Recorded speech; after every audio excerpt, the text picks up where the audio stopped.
Hello అండి. Hi, welcome to పల్లెటూపట్నం రుచులు. ఈరోజు నేను మా ఇంట్లో చికెన్ కర్రీ చేశాను. చాలా సింపుల్గా బ్యాచిలర్స్ స్టైల్లో చికెన్ కర్రీ, ఎక్కువ మసాలాస్ లేకుండా, స్పైసీ కూడా ఎక్కువ లేకుండా సింపుల్గా చేశాను. చాలా అంటే చాలా బాగా వచ్చింది. తక్కువ గ్రేవీతోని, ఇంగ్రీడియంట్స్ కూడా చాలా తక్కువగా ఉంటాయి. నాటుకోడి స్టైల్లో చేశాను. మరి అది ఎలా తయారు చేసుకోవాలో తెలుసుకుందాం పదండి. ముందుగా ఒక గిన్నె పెట్టేసుకొని అందులో 2 టేబుల్ స్పూన్ ఆయిల్ని వేసుకోవాలి. అలాగే హోల్ గరం మసాలా, దాల్చిన చెక్క, లవంగాలు, ఇలాచీలు, బిర్యానీ ఆకు, బండ పువ్వు కంపల్సరీగా వేసుకోవాలి. దాంతోనే టేస్ట్ బాగుంటుంది. అలాగే ఒక పెద్ద సైజు ఉల్లిపాయని చిన్నగా కట్ చేసేసుకొని వేసుకోవాలి.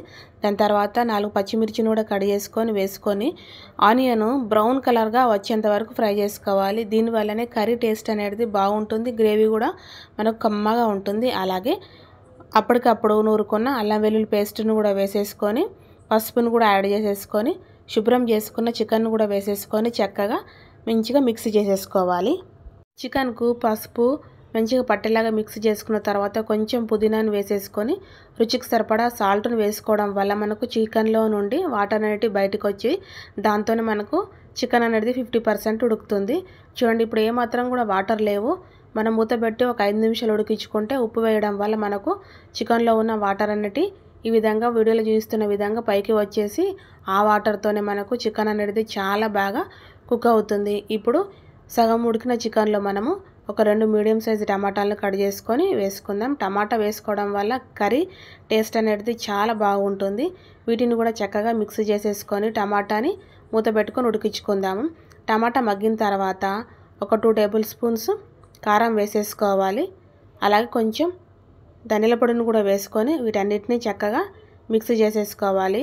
మీరు తినే స్పైసీని బట్టి మీరు కారాన్ని యాడ్ చేసేసుకోండి. వీటన్నిటిని కారాన్ని కూడా ఒక 5 నిమిషాలు ఉడికించుకొని మూత పెట్టుకొని ఉడికించుకోవాలి. చూడండి, మనం వేసిన ఆయిల్ కూడా మొత్తం పైకి వచ్చేసింది. కర్రీ అనేది మంచిగా దగ్గర పడింది. కానీ మనకు గ్రేవీ కావాలి కాబట్టి ఇందులో 1 గ్లాస్ వాటర్ని యాడ్ చేసుకుందాం. మీకు ఎంత గ్రేవీ కావాలో దాన్ని బట్టి మీరు వాటర్ని యాడ్ చేసేసుకోండి. ఇప్పుడు ఇందులో ఎక్కువ మసాలాలు ఏమి వేయలేము. మనము కారం, ధనియాల పొడి, అల్లం వెల్లుల్లి ఇలానే వేసే చికెన్ మసాలా కూడా ఏం అవసరం లేదు. మనం బండపువ్వు వేయడం వల్ల కర్రీ అనేది చాలా బాగుంటుంది.